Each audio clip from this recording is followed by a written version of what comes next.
আমার বুবু একজন সুন্দরী এবং চরিত্রবান ছিলেন। আমার বুবু আমার লেখাপড়ার কলজ জোগাড় করার জন্য একটা বড় মালিকের বাসায় কাজ করতেন। একদিন মালিক বুবুকে ফ্রিজে রাখা খাবার খাওয়ালেন, বুবুর অনিচ্ছায়। তারপর বুবু জ্ঞান হারিয়ে ফেলে। অজ্ঞান অবস্থায় মালিক বুবুর সাথে। বাকি ঘটনাটি গল্পতেই বলছি।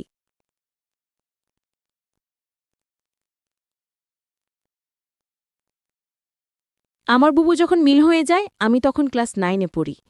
স্কুল থেকে ফিরে শুনি আজ বুবুর বিয়ে।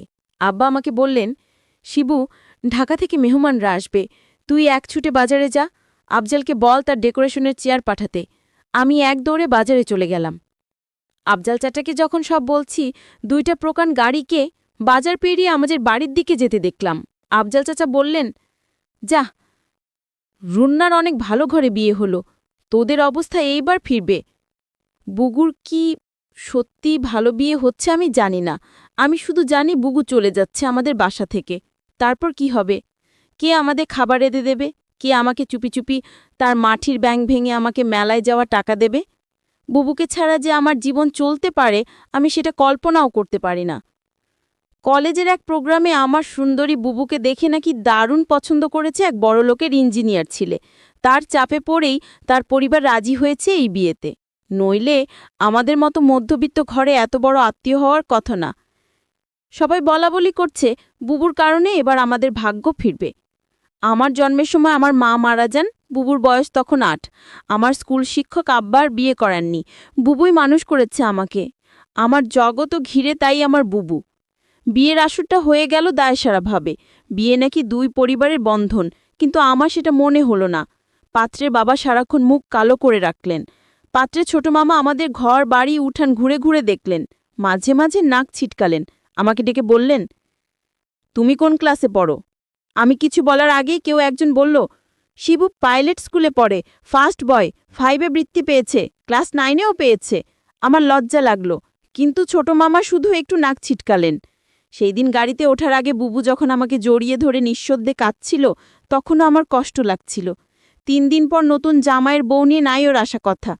আব্বা পাড়া প্রতিবেশীদের নিয়ে রান্নাবান্নার আয়োজন করলেন। একটা গাড়ি ভাড়া করে নতুন জামাইকে আনতে পাঠালেন। গাড়ি ফেরত এলো, নতুন জামাই আসতে পারবে না, তার কোনো জরুরি কাজ পড়ে গেছে, পরে সময় করে আসবে। বুবু আসলো আরও মাস দিনের পর।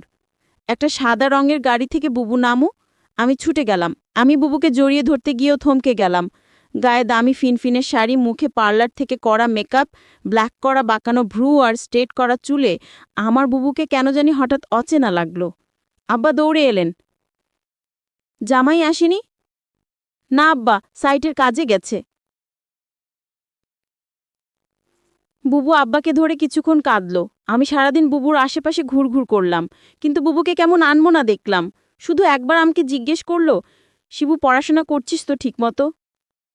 রাতে আমার ঘুম এলো না, বড় অভিমান হলো। বুবু অনেক বদলে যাচ্ছে এই অল্প দিনে। এত বদলে যেতে পারে মানুষ? বুবু 3 দিন থাকলো। শেষের দিন দুলাভাই এলেন বুবুকে নিয়ে যেতে। দুলাভাইকে দেখলাম বেশ গম্ভীর। আমাকে ডেকে বললেন, কিরে শিবু, পড়াশোনা করিস ঠিকমতো নাকি সারাদিন বাদরামি? আমি কিছু বললাম না। দুলাভাই আসার পর থেকেই বুবুর মুখটা কালো হয়েছিল। কারণও দেখলাম তার। আমাদের সামনেই কপাল কুঁচকে 2বার বুবুকে ধমক দিলেন দুলাভাই। বুবু চলে যাওয়ার পর সেই রাতে আব্বা আমার ঘরে এলেন। অপরাধীর গলায় বললেন, শিবু, তুই তো অনেক বড় হয়ে গেছিস, বল তো আমি কি কোনো ভুল করলাম? আমি হয়তো সত্যি বড় হয়ে গেছি, মনের কথা চেপে বললাম, কেন সেটা বলছেন? বুবু অনেক ভালো আছে, কিন্তু আমি ঠিক জানি আমার বুবু ভালো নেই। বুবুর হাতে কালশিটে দাগ দেখেছি। আমার হাসি খুশি বুবু কেমন গুটিয়ে গেছে মাত্র 3 মাসে। এর ঠিক 1 বছরের মাথায় আব্বাজান মারা গেলেন। আমি একা হয়ে গেলাম।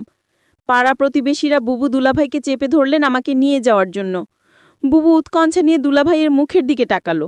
দুলাভাই কিছুক্ষণ ভেবে বললেন, শিবু চলুক, কাজে লাগবে অনেক। কাজেই আমি আমার বই খাতা নিয়ে বুবুর বাসায় উঠলাম। দুলাভাইয়ের পোস্টিং তখন আমাদের গ্রামের কাছেরই শহরে।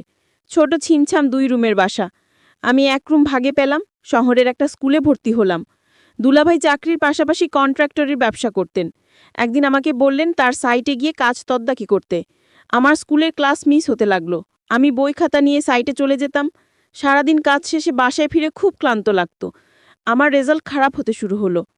বুবু একদিন ভয়ে ভয়ে দুলাভাইকে বলল, শিবু ভালো ছাত্র, ওর পড়াশোনায় ক্ষতি হচ্ছে না তো? দুলাভাই তেতে উঠলেন, গরিবের ছেলে, খেতে পেতে হবে, পড়াশোনা করে কি হবে? যতটুকু দরকার ততটুকু শিখলেই হবে। বুবু তাড়াতাড়ি বলে উঠলেন, ঠিকই তো শিবু, পড়াশোনা করে প্রতিষ্ঠা পেতে সময় লাগবে, তুই দুলাভাইয়ের সাথে কাজ শেখ, অনেক কাজে লাগবে। আমি বুবুর কথায় অবাক হয়ে গেলাম, এই বুবুই আমাকে তৈরি করেছে। সবসময় বলতো পড়াশোনা করে একদিন অনেক বড় হতে হবে, পড়াশোনা ছাড়া আমার কোনো কাজ নেই। আজ কত পরিবর্তন। আমি দুলাভাইয়ের সাইটে কাজ দেখতে লাগলাম। ক্লাস 9-এর একটা কিশোরের জন্য নিশ্চয়ই খুব সহজ কাজ না, কিন্তু আমি শিখতে লাগলাম, সাথে পড়াশোনাও করতাম সাইটে। সাইটের লোকজনের কাছেই খবর পেতাম দুলাভাইয়ের কর্মকাণ্ড নিয়ে। দুলাভাই আরও কয়েকজনের সাথে প্রেম করে বাড়ায়। আমি টের পাই, মাঝে মাঝে বুবুর চাপা কান্নার আওয়াজ পাই। সকালে কিছু কিছু দিন বুবুর হাতে নতুন কালশিটে দাগ। বুবু লুকাতে চেষ্টা করে। আমি বুঝেছি দুলাভাই বুবুকে অন্যায় অত্যাচার করে। আমার বুবু অনেক বদলে গেছে। আমার মনে হয় আমাকে নিয়ে বুবু ভারী অস্বস্তি বোধ করে। কেমন পালিয়ে বেড়ায়, দেখা হলে ঠিকমতো কথা বলে না। মাঝে মাঝে দুলাভাই বুবুকে পার্লার থেকে সাজিয়ে পার্টিতে নিয়ে যায়। আমার অবাক লাগে। তবুও এক একটা দিন যখন বাসে দুলাভাই থাকে না, হঠাৎ সেই পুরান দিনের মতো বুবু তেল নিয়ে এসে বলে, শিবু আয়, তোর মাথায় দিয়ে দি। আমার চোখে পানি আসে। আমি লুকাবার চেষ্টা করি। একদিন অনেক রাতে ফিরে দুলাভাই আমাকে ঘুম থেকে ডেকে তুললেন। আমি জেগে দেখি দুলাভাই প্রচণ্ড রেগে আছে।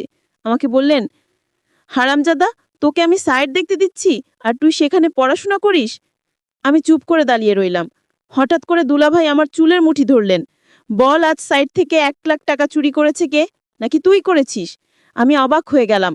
সাইটে টাকা পয়সা সংক্রান্ত কোনো কিছুর সাথেই আমি জড়িত না, আলাদা অ্যাকাউন্টস আছে। তবু বললাম, আমি কিছু জানি না দুলাভাই। তুই জানিস না? কেন জানিস না? তুই এর সাথে জড়িত শিওর। আমার খেয়ে আমার সাথেই দাতাবাজি। দাঁড়া।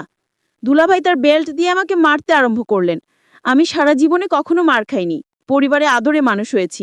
স্কুলে ভালো ছাত্র হওয়ায় স্যারেরাও অত্যাধিক স্নেহ করতেন। আমি দেখলাম বুবু পাথরের মতো দাঁড়িয়ে আছে। দুলাভাই একসময় ক্ষান্ত হয়ে চলে গেলেন। আমি সারা রাত বিছানায় শুয়ে কোকালাম। চেষ্টা করলাম মুখ দিয়ে শব্দ না করতে। আব্বা মৃত্যুর আগে বলেছিলেন, শিবু, পুরুষ হয়ে গরিব ঘরে জন্মাইছিস, সামনে অনেক কষ্ট আসবে, শক্ত থাকবি, কখনো কাঁদবি না, পুরুষদের কাঁদতে নেই। পরদিন সকালে আমার ঘুমে শরীরের হালকা জ্বর নিয়ে উঠে দেখি বুবু বসে আছে আমার শিওরে। শিবু, উঠতে পারবি? আমি মাথা নাড়লাম, হ্যাঁ। তাহলে চল। তাকিয়ে দেখি বুবু একটা ব্যাগ গুছিয়ে রেখেছে। আমি বললাম, কোথায়? বাড়ি ফিরে যাব, চল। তুই আবার ভালো করে পড়াশোনা শুরু করবি, আমি দরকার হয়ে বাসায় কাজ করব, দুইজনের একটা ব্যবস্থা হয়ে যাবে।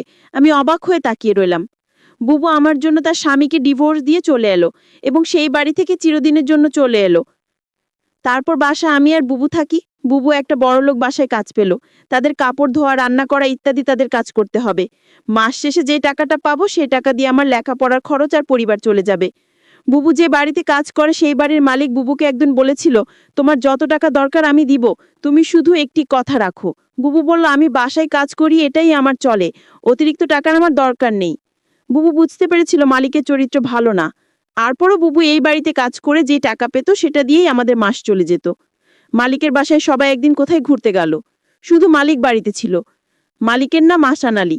বুবু বলল, আজ তো বাসায় কেউ নাই, তেমন কাজও নাই, তাহলে আজ আমি চলে যাই। মালিক তখন বলল, শোনো, অনেক কাজ পড়ে রয়েছে। কি কাজ পড়ে রয়েছে মালিক? মালিক বলল, বাসায় কেউ নাই, আমার দেখাশোনা কে করবে? আমি বলেছিলাম, ও তাই তো। মালিকের জন্য রান্না করলাম, ঘর পরিষ্কার করে মালিককে খাবার দিয়ে বললাম, রাত অনেক হয়েছে, আমার ছোট ভাইটা চিন্তা করছে, আমি এখন যাই। মালিক দমক দিয়ে বলল, এই মেয়ে, তুমি এই বাড়ির চাকরানি। মালিক যখন আদেশ করবে তখন তুমি এই বাড়ি থেকে যাবে, তার আগ পর্যন্ত এখান থেকে এক পাও লড়বে না। আমি তখন নিশ্চুপ হয়ে দাঁড়িয়ে রইলাম। আমার মুখ দিয়ে কোনো কথা বের হলো না।